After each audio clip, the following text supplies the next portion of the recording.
This week, we're doing an episode inspired by some conversations I've had this week while I've been away on holiday, actually, with various people who we get chatting about what you do for a living. And I tell them I coach people to do Ironman, and they say, "Oh man, I'd love to do an Ironman. I've always wanted to do one." And then, but here are some reasons why I can't do one, essentially. And then we have a chat about the background, and you go, you could easily do an Ironman. You put the time into the training, you can definitely do it. And they kind of go, really? I always assumed it wasn't for people like me. So that's really given us inspiration for this week's episode, hasn't it, Chris? Yeah, totally. And I think a lot of the listeners have gone through a similar process of one day, maybe dreaming up of doing an Ironman one day, but in reality, it's very scary. So hopefully by the end of this episode, the listeners will know whether they can or they can't do an Yeah. Ironman.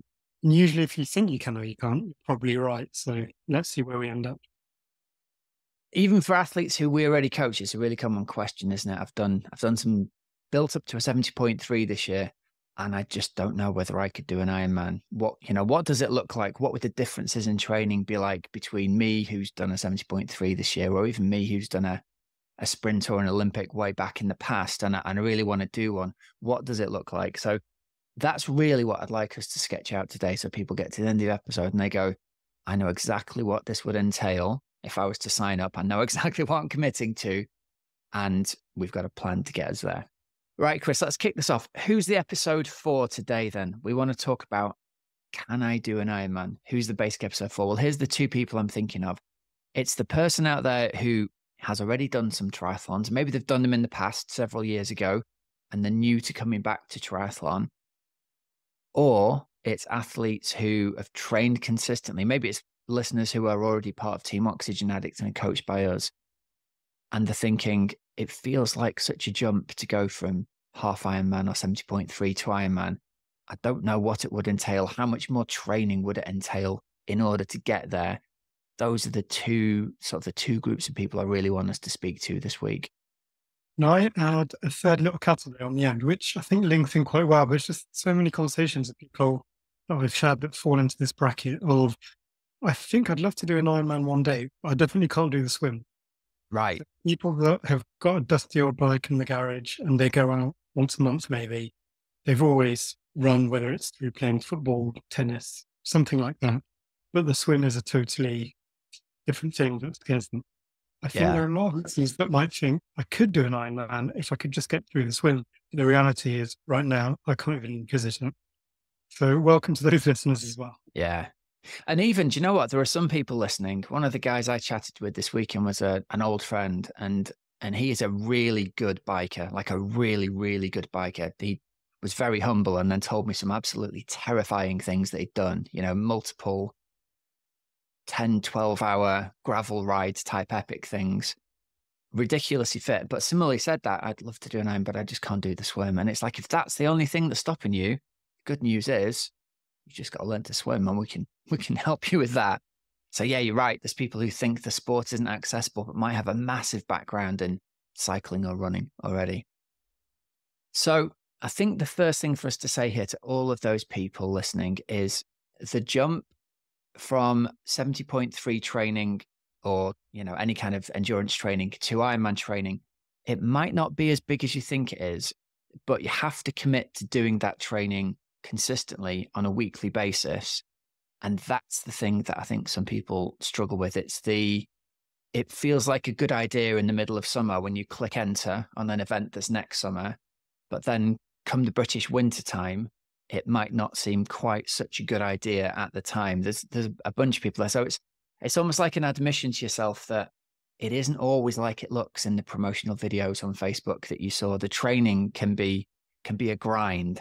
And you have to be the kind of personality who is going to dedicate themselves to that for the 6, 9, 12 months, whatever it is you're training for, and not get fed up of it after 3 months, because it's the training closer to the race that's going to make the biggest difference to you. So I think it's accepting. An old triathlete when I first started said, look, if you're going to do Ironman, you have to love riding your bike. That is the basic tenet. If you're someone who does 2.5 hours on the bike at the moment and you're done with it, well, great, you can do lots of different events, but committing to an event with a you know, a 6 hour plus bike event, and it's probably not going to be for you. So I think it's to be realistic about what it's going to take in order to do this event well. I think you have to love the grind. And that's not easy. It's so, so hard. And I think your point of looking out the window now, let's say it's August, let's say it's mildly sunny, a little bit rainy in the UK, you might be thinking, oh, still not great riding out there at the moment. Reality is this is probably as good as it gets in the UK. And it's going to get a lot worse. October, November, December, January, February, March. We know that the hours of daylight are very limited. We know that it's cold. We know that there's drizzle. If you take those factors into consideration, then have a look at what your lifestyle entails that's not movement. So do you have a long commute to work? What are your working hours? What does your lunch break look like? What's your commitment with kids, with partners, social life? And so there are some stuff that you can move, but there's other stuff that I don't think you should move because that will come to the detriment of happiness and long-term in sport. But there will be little nuggets of hours. Maybe you can wake up a little bit earlier, go to bed a little bit earlier, wake up a little bit earlier, and suddenly you may have gained 4 or 5 hours within your week without having a negative impact on the rest of your life. But remember that life in October, November, December, January, February, March, maybe even, is very much tougher than the majority of the summer months. And that's, that's what ground me down. That's what was so tough. I had to become really comfortable with the idea of spending a lot of my evenings, a lot of my mornings on the indoor trainer or on Zwift, for example. And that's a very different experience to riding out in the beautiful Cotswolds at, 8 p.m. in the summer. Very, very different. So I think you've got to be really honest with yourself and not necessarily compare what your neighbor or your mate at the rugby club has done, because their lives might be very different. They may not have kids, or they may not be driving their kids to swimming or martial arts on a Monday evening. That's what's not actually is kind of our biggest challenge, our biggest barrier. It's not your fitness. It's not your ability to be running a marathon after a very long bike and a very long swim. It's actually day in, day out. Do you even have the access to swim, bike, and run day in, day out? It's that consistency that's really, really hard to do. I think the people who are seriously going to consider doing an Ironman are going to be realistic, and they're going to say, I know it's going to involve training pretty much every day. I know it's going to involve carving out a big chunk of continuous time. And especially as the last 3 months before race day approaches, that big chunk of continuous time for a long bike ride or a long brick is sometimes going to be, the best part of half a day, isn't it? It's going to be 6-7 hours worth of training. But the good news is, I think, for people who are listening who might be new to this, it doesn't have to be like that all year round. So I think one of the misconceptions is for your first Ironman, you need to be doing massive long bike rides every single weekend, all the way through the winter. And as we know, we've found ways around that. There's different ways you can train at different times of year that mean the hours can be stacked into the months where the weather's nicer and different training can be done. And I think people are often surprised what great shape they can get themselves into over winter, which then gives you a great platform for that last 3-month push to get them through their Ironman. But that's the first thing I think, isn't it? Is to be realistic that there's going to be a certain time commitment to this. And if you are someone who hasn't got the time to dedicate to this, can't find the time to dedicate to this, or even doesn't want to in some cases, just be honest with yourself. That's the first part, I think. Second thing we said we were going to talk about was, how long is it actually going to take to train to do this? Which, of course, is a how long's a piece of string thing. But we'll give you the answer here for the person who's already in regular training. You can get ready for an Ironman in 6 to 9 months. The person who's a previous triathlete, let's say our second person we talked about, who did some 10 years ago, did some sprints in the Olympics, and maybe even halves 10 years ago, gave up the sport and is coming back. It's going to take a bit longer, but still, I think 9 to 12 months worth of regular training, if you've got that background, it's going to come back relatively quickly. And you can look at entering an event sort of nowish for next summer without much of a sporting background at the moment, and know you can get yourself into shape for next summer. And really, I think people sometimes just need to hear that. They need to hear, yeah, you can do it. Because I think sometimes people self-sabotage and go, well, I spoke to a chap this weekend who said, well, I did some halves a few years ago and I've put a few pounds on and I don't really know whether I could. I was like, you totally can. You totally can if you get yourself back in the daily groove and you can enter yourself that. So I really want to enable those people to go, do you know what? I really could if I committed to this. I really could do this next summer. And who knows how different next summer would look to this summer if someone does enter like that. So if we're using the kind of general timeline of 9 to 12 months, depending on the athlete's history, would it be fair to say that on average we'd be looking for 10 to 12 hours as a very rough average of training per week within that? I think we'd like to get them there, but we'd build up to that over time. So someone who's coming from a background of not having done much for the last few years, it's going to be a much more gentle introduction to that. And I think what we'd look to do is 3 months worth of, let's just get you back into regular training every day. Even if those sessions are only 20 minutes long, let's build to the point we can then have you doing, say, consistently 7 or 8 hours during the winter with the occasional longer ride if you get the opportunity. And then all of a sudden people go, well, yeah, it's, training 10 or 12 hours a week feels really unachievable right now. But training 20 minutes a day feels totally achievable right now. And then we'll find a little window here and then we'll expand this here. And then by the time we get athletes into our winter block and we do some real focused work, the 1 hour bike sessions that we do that works magic with their bike power, they get to February and they suddenly go, my God, I've lost 10 kilos. My FTP is up at whatever it is, getting up towards 300 watts. I feel really fit. I'm totally ready for the outdoor bike rides now. And every year, the bit I love the most, Chris, is like guys who come to us like this and say, I want to commit to this winter training plan. They don't see the training buddies all through the winter and they meet up for the first ride in the spring and they're 3 kilometers an hour faster than the buddy is because they haven't done the work over winter and our athlete has. That's just brilliant. And they go, the problem I've now got is finding someone to ride with who can actually keep up with me. That's the best thing, I think, is a transformation that can happen in a person even in a 4-month chunk, let alone a 6-month chunk. They can be a completely different athlete by then. Totally. I'm going to share a little anecdote of my experience of essentially how I went from the idea of doing triathlon to ending up an Ironman, because I think it fits really well with the timeline that you said. So essentially, I came to triathlon having seen a Kuna video and being blown away. I'd never swam or really run before. But I thought I want to do an Ironman. So then I was working backwards of, I'm going to do an Olympic in my first year. And then the year after that, I'll be doing a half Ironman. And then I'll be ready for my full Ironman. The reality was that in my first kind of 3 months, I did way too much because I had on my mind, I need to be Ironman fit now. And so in my first week, I was like, right, I'm going to try and swim the full distance. I'm going to try and run. So I'm going to try and bike about 400K and I'm going to try and run 50K minimum. First week, it was okay, pretty dodgy. Second week, absolutely living my doors off. Can't get up in the morning thinking, triathlon's not for me. I'm going to start golf. But that's just because I was doing the wrong work at the wrong time. And what you've just said there of essentially periodized training where we use the winter to set you up for the spring. Spring, it's going to springboard you into summer. But if you reverse that without proper guidance, you're going to end up like me and be absolutely ruined. So I had to press pause, and it's not something I wanted to do, but I had to press pause and I had to go all the way back and no, forget Ironman for now. That's my long-term goal. I'm going to do a proper season of Olympic just to understand what triathlon is.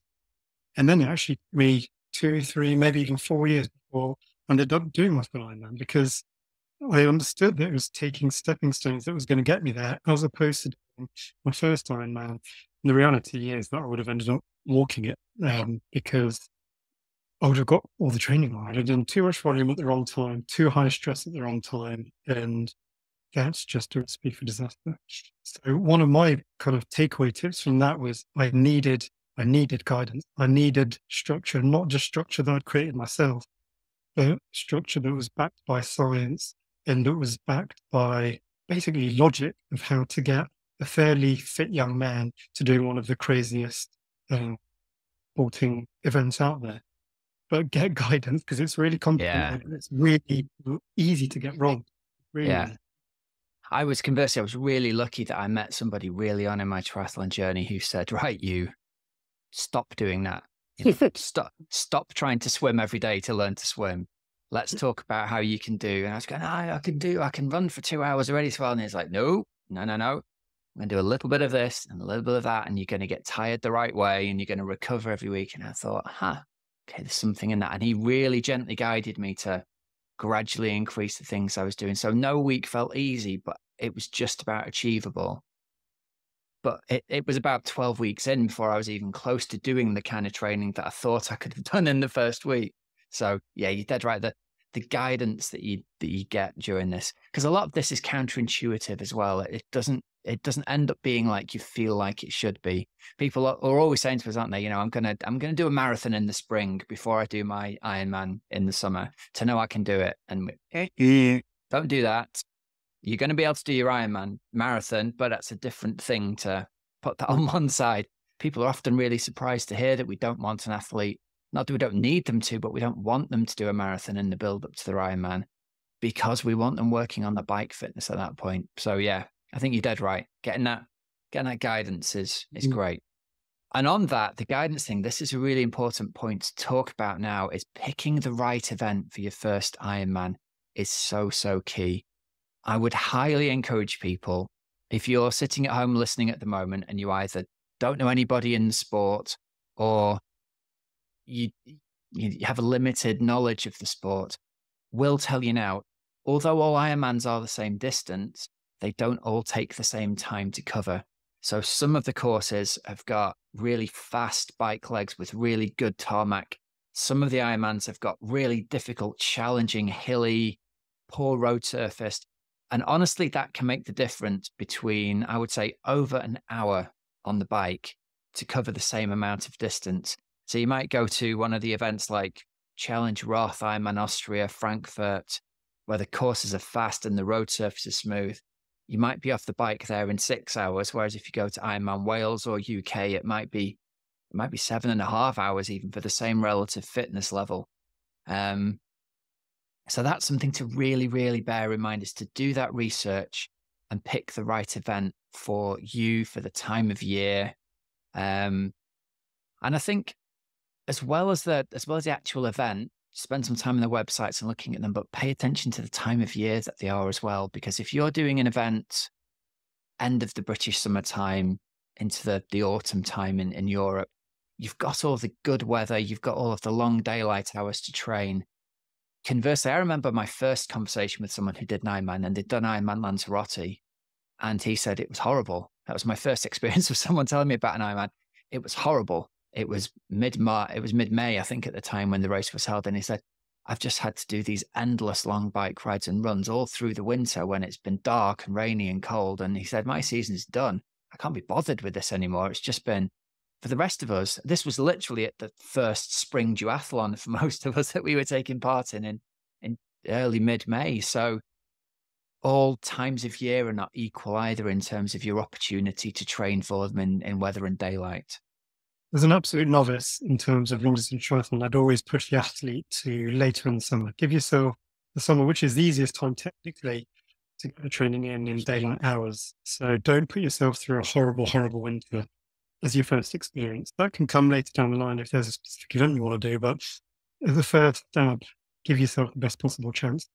One thing that I'd add to this is to the non-swimmers that we mentioned at the beginning of this podcast, which is if there's some anxiety around the swim, then pick an event that has a similar body of water that you're going to be training in.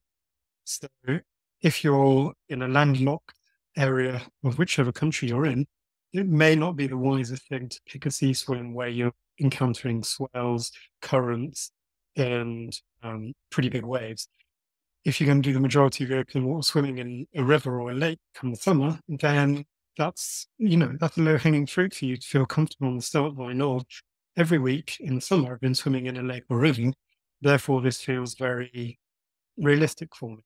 But I've spoken to quite a few athletes, even this season, who are experienced athletes, and they've just panicked suddenly of, oh my God, I haven't even swum in the sea this year. And or ever. Yeah, exactly. And it's a very different experience. So pick the low-hanging fruits of look where you live, look where you train, and try and match the course with that. So if you live on the flatlands of Norfolk in the UK, for example, pick a flat-ish bike route, don't look into the Alps or the Pyrenees for your first Ironman.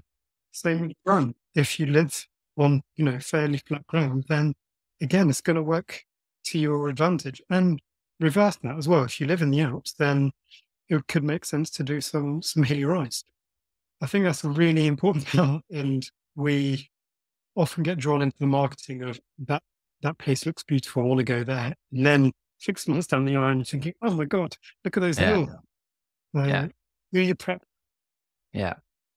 And similarly, I think that the environment that you're going to race in, I think needs to be the kind of environment that you enjoy, because it's hard enough already. So for me, a race like, I don't know, Frankfurt, for example, running through the town centre in Frankfurt would not suit me at all. Whereas I love being out in nature, I love the mountains, I love the hills. I'll trade along a bike leg for being out in the natural beauty. If you want a nice, pleasant swim experience on race day, it's worth looking at what the swim's like. So again, we said, Austria, beautiful mountain lake. It's not the sea. It's a big lake, but it's not the sea. So you can be fairly sure that the temperature is going to be more in control. You're not going to have massive swells on it. Whereas if you do pick any Ironman that's a sea swim, it only takes the wind to be blown on shore for a couple of days. You only need probably 6 inches of chop on the water for it to feel really, really wavy. And if you're not a very strong swimmer, that can make a big difference as well. So the kind of location that really fills your soul with joy, I think, is the kind of thing that you've got to pick for your first one. Really good point. Same with wetsuit and non-wetsuit. Look at the history of that event, and you'll be able to work out whether the majority of the time it is wetsuit or not. And depending on the kind of swimmer you are, you want to, take that into account and pick the event that you want to do. Same with what you just said. I had a conversation fairly recently where an athlete is doing a long distance Ironman, and they hadn't realised the run was going to be multi-lap, and I can't remember how many laps, but it's a lot of laps, 4 to 6 laps. And they found that really deflating. I thought it was going to be one big lap. And so even though the distance is the same, the stress on the body is going to be the same, the actual kind of negative impact on the mind, even before the event, on this particular athlete, isn't great. So again, do your research, and if multi-lap excites you because you're going to have a big crowd, you could be able to see family members, it's going to be well within your control. That's brilliant. Sign up to that. But all I'm saying is you need to be well aware 6 months ahead, or before you press buy, ideally, of what the race is going to be, and that's going to avoid big disappointments in the lead up. Yeah, it's all about knowing yourself and knowing what gets the best out of yourself, isn't it? Yeah, for sure. Right, Chris, let's talk about training plans. Let's talk about what the training for an Ironman's actually going to look like. And let's start by answering the question of one of our athletes who has done 70.3 or a couple of 70.3s with us. And they say, what's the training plan how's it going to be different to a 70.3 training plan?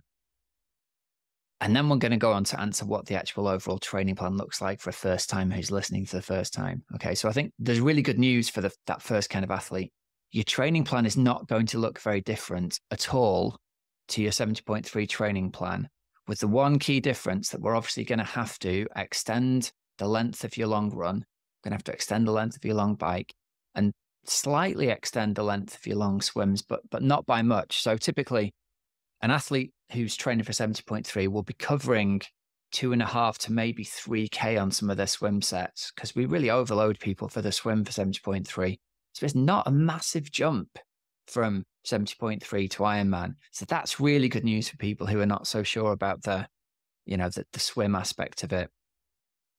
The long ride is going to be extended from, probably most of our athletes are covering 3.5 hours in training at the longest ride at 70.3.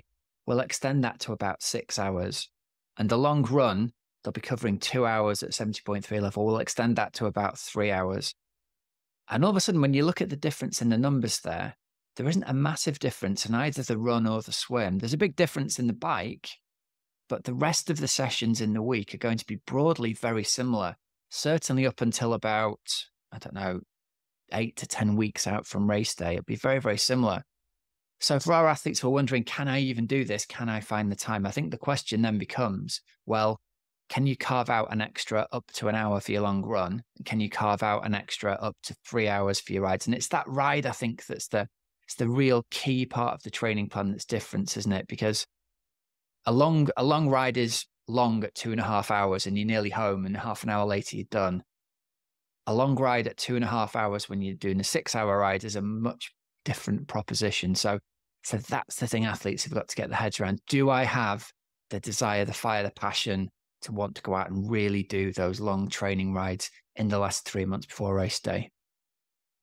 Having said that, when we're talking about a period of, I think, 9 to 12 months, there are going to be those big rides that you keep talking about, but there aren't that many. We're talking about Yeah. sort of weekends where we'd really be looking for the athlete to be going 4, 5, 6 hours. But Yeah. it's not a dramatic lifestyle change for every week. It's just we're training you to be able to cope with the occasional massive day out. It's Yeah. not a massive day out every week. So Yeah. you will still have weekends. It will just require a little bit of forward planning, slightly earlier morning start. But you can still be home from my experience, by 12 o'clock on Yeah. most weekend days, meaning that you've got from, call it 12 o'clock till 7 p.m. is family time or social time. To me, that's quite realistic. But Mm. if you're suddenly, you do shift work and actually your Saturdays you are working till 12, and then from 12 till 5, you're around with the kids, and then you're cooking dinner, and then it's bedtime. That's the kind of athlete that I worry a little bit about, because we're going to struggle to carve out that 4, 5, 6 hour ride. But if at the moment you can dedicate a morning of training every so often at the weekend, then I think you're the kind of athlete that, could and should maybe take on this big challenge. Yeah. I think you're dead right to identify that, because a 6 hour ride sounds like it could take the whole of a Sunday up. But actually, if you get really organized and get everything ready, and that's sort of the training craft of it, everything's ready and loaded the night before, you're up at 5:45, you're out of the door at 6, and you can be back in the door at 12. If you organize the rest of your day well, I'm not saying you necessarily want to be entered into the dad's piggyback race all afternoon on a Sunday.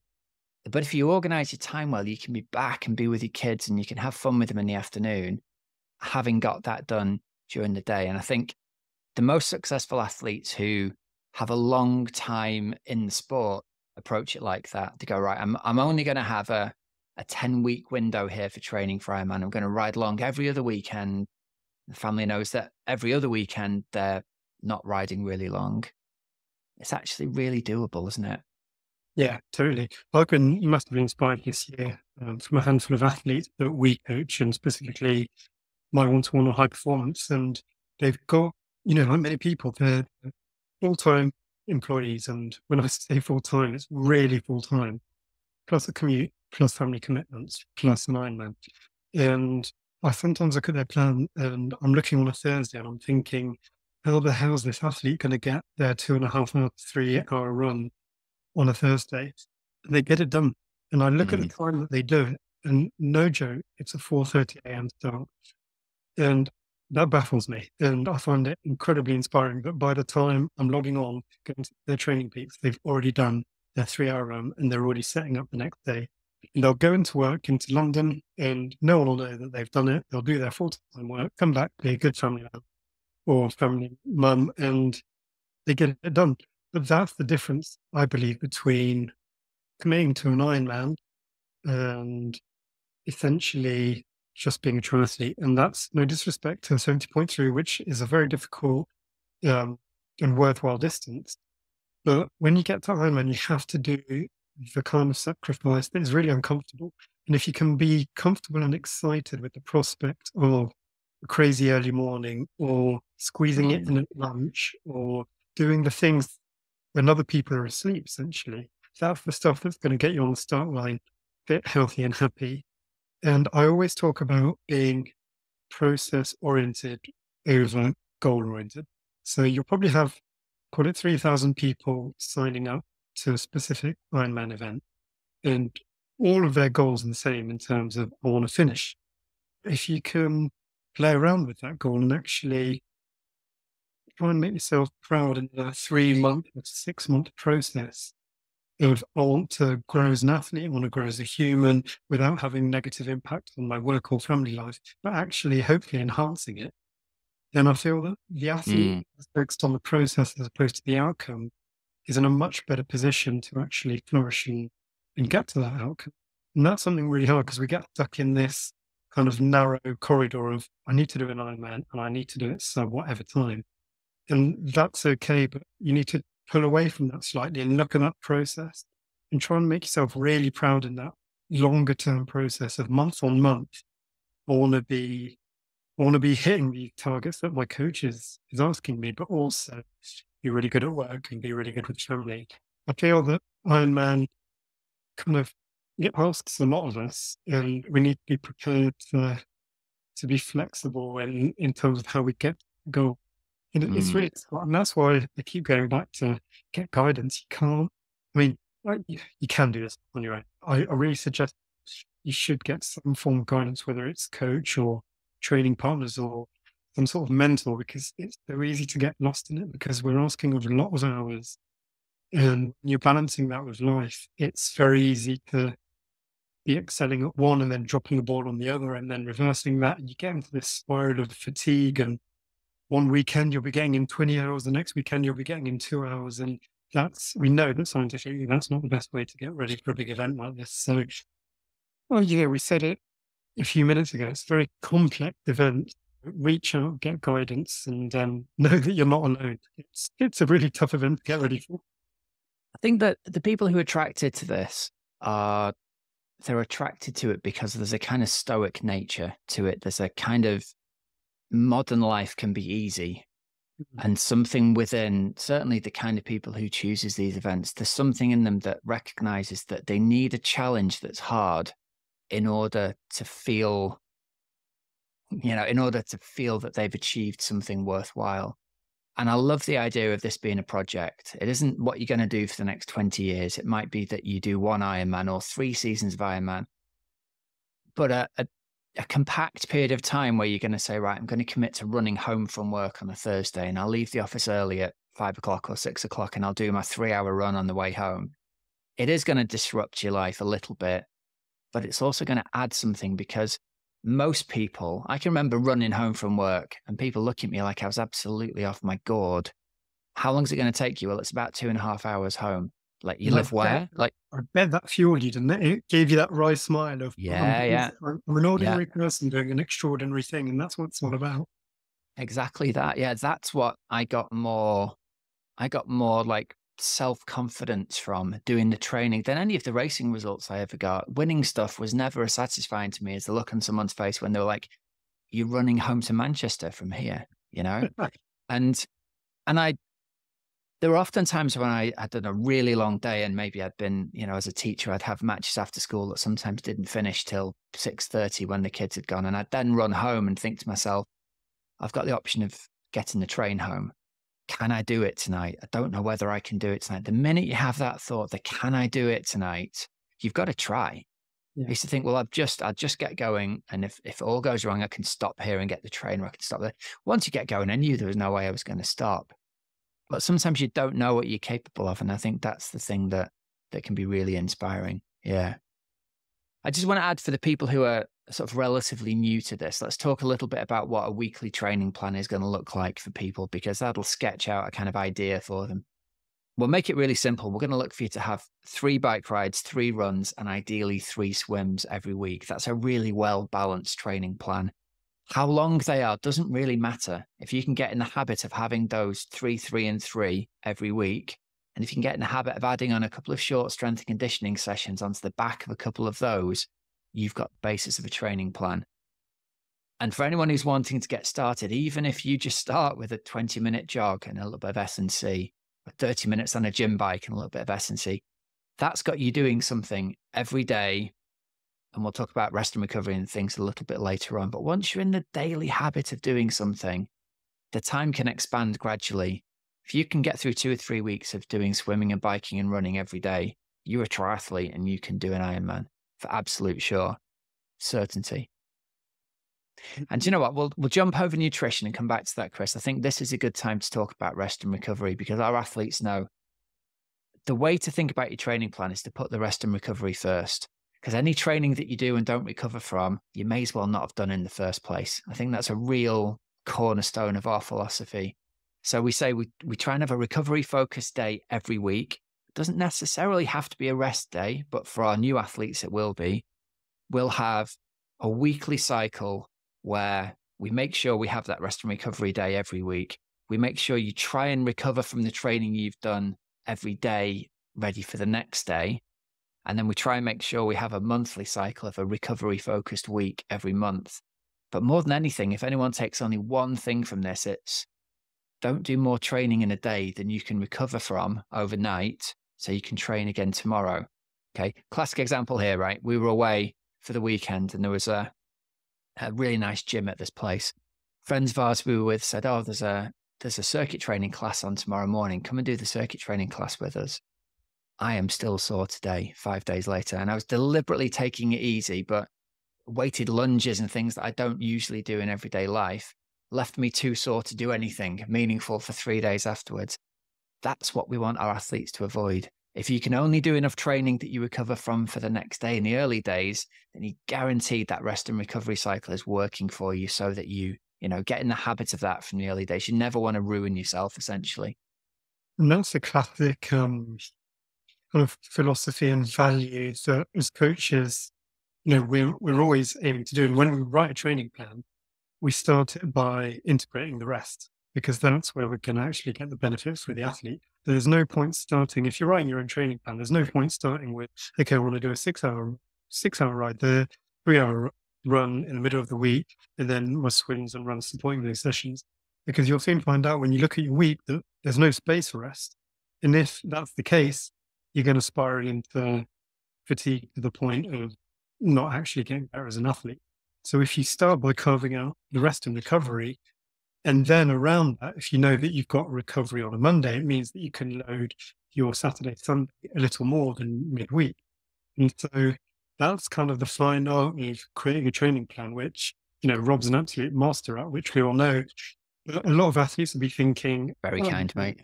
I'll do this myself, but just please don't fall into the trap of designing your plan around your biggest sessions. Try and flip that on its head and design your plan, and not just on a micro level. Try and look over cycles of 3 to 6 weeks, and every week, and then every 3 weeks, you should be looking at big dips and spikes of recovery. And if they're not there, you know that there's something not quite right with the plan.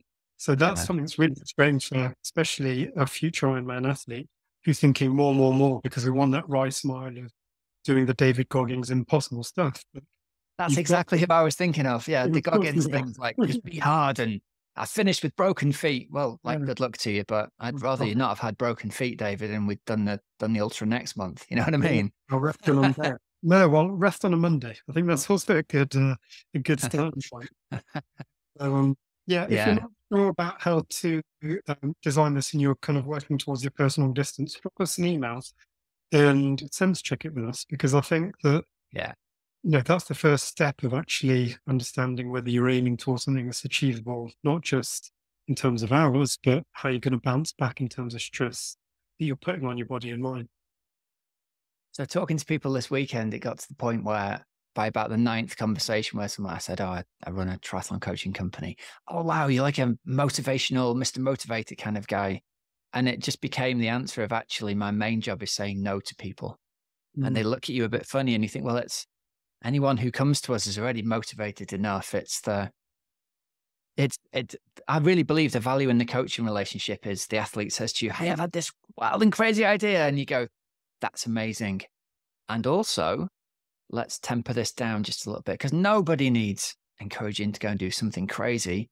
People need just to, our job's to keep people in this sport for life and healthy for life, not ruin their feet for a single ultra. Sorry, David. Hope he doesn't listen to this. He's also a very big, scary, violent man. So, all right. So we've talked there about rest and recovery. Let's go on to give a quick overview of nutrition and hydration. and how that's going to be important for the Ironman. The thing I came up with initially when I wrote this was my mind went to talking about grams of carbs per hour and talking about da da da da da. And I realized that the most important part of all of this is when you're training every day and you're pushing your limits every day, the most important thing is getting in the habit, keeping your body fueled every day, keeping your body hydrated every day. And it doesn't need to be more complicated than that. If you never get hungry and you never get thirsty, you've done a fantastic job. But if those two aren't the case, if you find yourself ravenously hungry when you get in, or you find yourself really, really thirsty at the end of a long run, there's something you can change there that's very simple for the positive. And I think all the rest is details. You can learn about the grams of carbs and you can learn about the different products. Essentially, if you can keep yourself not hungry and not thirsty, that's the basis of this. Because if we're training every day, there isn't time to recover from a mistake. That's a really good point. I'm also going to add, just from our experience as coaches, that a lot of athletes come to us of having the goal of finishing this race, but also part of the motivation is they want to lose X amount of kilograms in terms of body weight. And there's absolutely nothing wrong with that, and I support any athlete to do that. But I think as a general rule, if this applies to you, is split out the two different teams. So one is you need to fuel your body to make sure that you perform not just today, but tomorrow and the day after that. And then once you're out of training, there's different methods and strategies that you can use in terms of food choices and when and how to take those foods on board. But I think a lot of athletes fall into the trap of, oh, okay, I've got a 3-hour ride. I'll do that fasted. And then I won't eat or drink for another 2 hours after that because then I'll be in a calorie deficit. And then I'll weigh myself. I'll be 5 kilograms lighter than I was. Brilliant.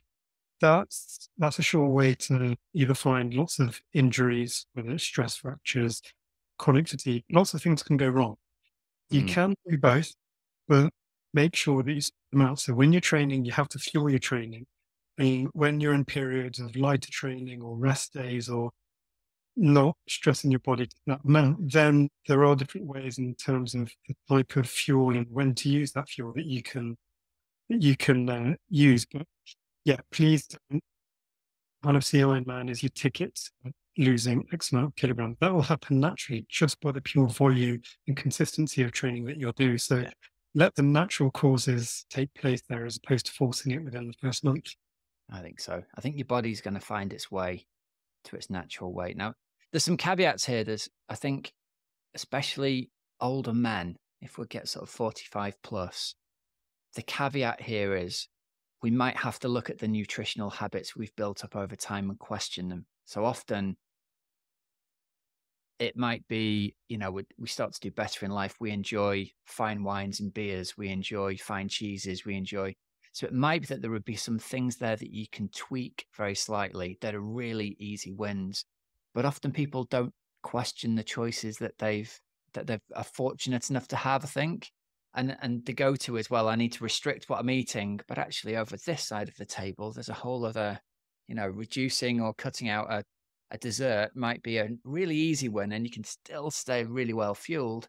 But I think you're right. Your body is going to find its own way to its own racing weight, just with increased training. So yeah, I focus on staying well fueled and well fed rather than a mindset of restriction, I think is the way to look at it, isn't it?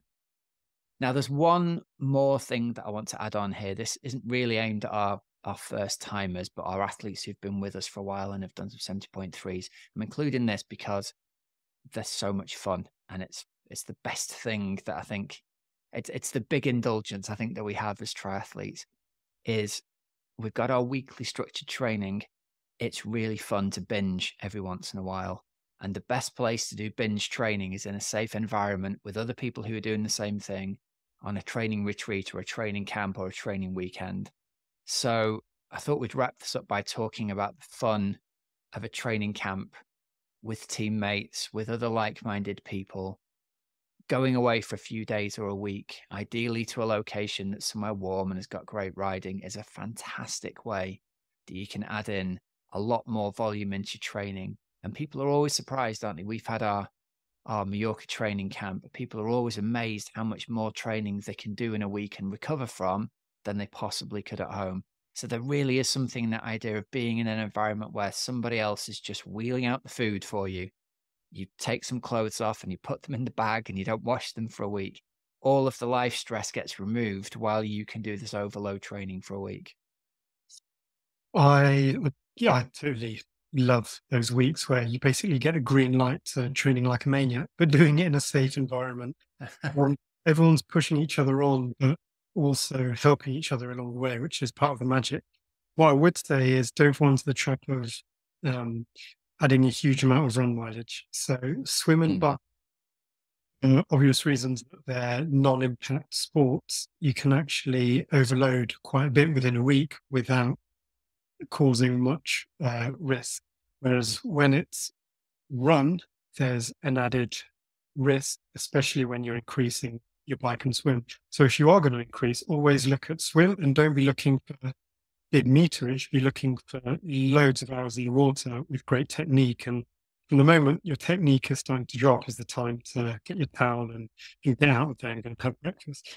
Same with the bike, you want to be biking to the point where you're overreaching slightly, but you've still got enough time to bounce back, eat, rest, and then the next day you can go again without it feeling like too much of a chore. But we've seen it too many times on training camps where someone goes and sneaks off to do a 2-hour run in the morning, doesn't tell anyone, has breakfast, then we're on a 6-hour ride, then they're hopping in the pool and then going for another run. That's going to look great for one day, but you want to do 7 really good quality days where every day you're kind of building that fatigue level a little bit more, but your body's adapting, bouncing back and doing it again. But you can get it wrong those first 2 days where it's really exciting to go and do that. I'll just go and sneak in a marathon and not tell anyone. Please don't do that. Take your time. Take your time. The best thing we had on our Mallorca camp, and I'm amazed that I haven't come across this in 20 years of coaching the sport.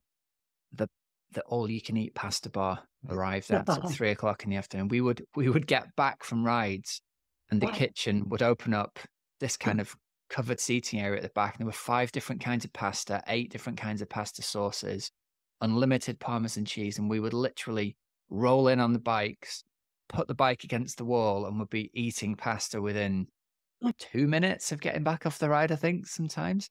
I think that made such a difference to so many athletes because all of a sudden you can fuel properly the minute you're back off a ride rather than needing to wait 30 minutes, 40 minutes, 50 minutes to eat something.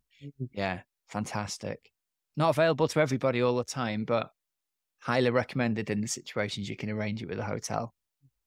Even if you do long weekends, it can be in the UK, if you're a UK-based athlete and for whatever reason you don't want to travel abroad, that's okay. You can do a Friday, Saturday, Sunday, in a slightly different environment. Go drive 2 hours away, get a cheap hostel of some sort, and go and ride different roads. And that's a great way to do those big 6-hour rides that we were talking about, where you get new stimulus, which is exciting. It's daunting. It's a little bit scary because you don't quite know where you are.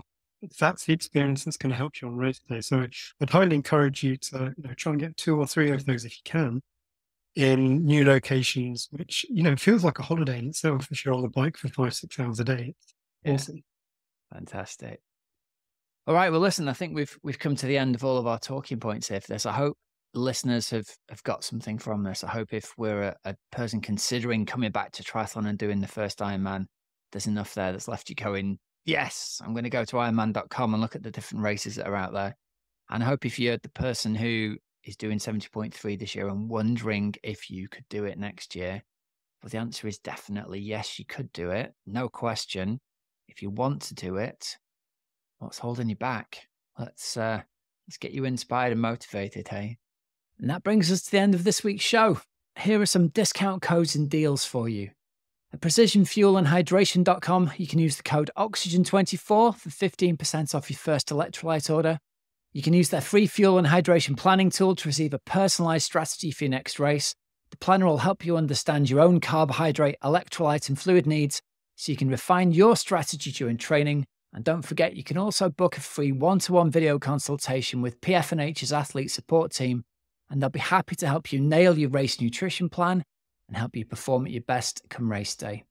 And over at teamoxygenaddict.com, I think we've got the most comprehensive triathlon coaching program for busy age groupers.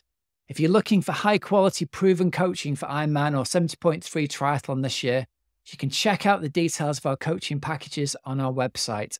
And the big news from this week onwards is Team Oxygen Addict is open again for new members. So if you're interested, there's a link in the show notes to book a membership call with us and see if you'd be a good fit for joining the team. If you've already joined our waiting list during the summer, then we'll be getting in contact with you to offer you the chance to book a membership call first. But act fast, guys. We would love to have you be part of our team going forwards and help you reach your triathlon goals for next year. So remember, there's links in the show notes so you don't have to remember them. And until next week, have a great, safe training and racing week. I'm Coach Rob Wilby, and you've been listening to the Oxygen Addict podcast.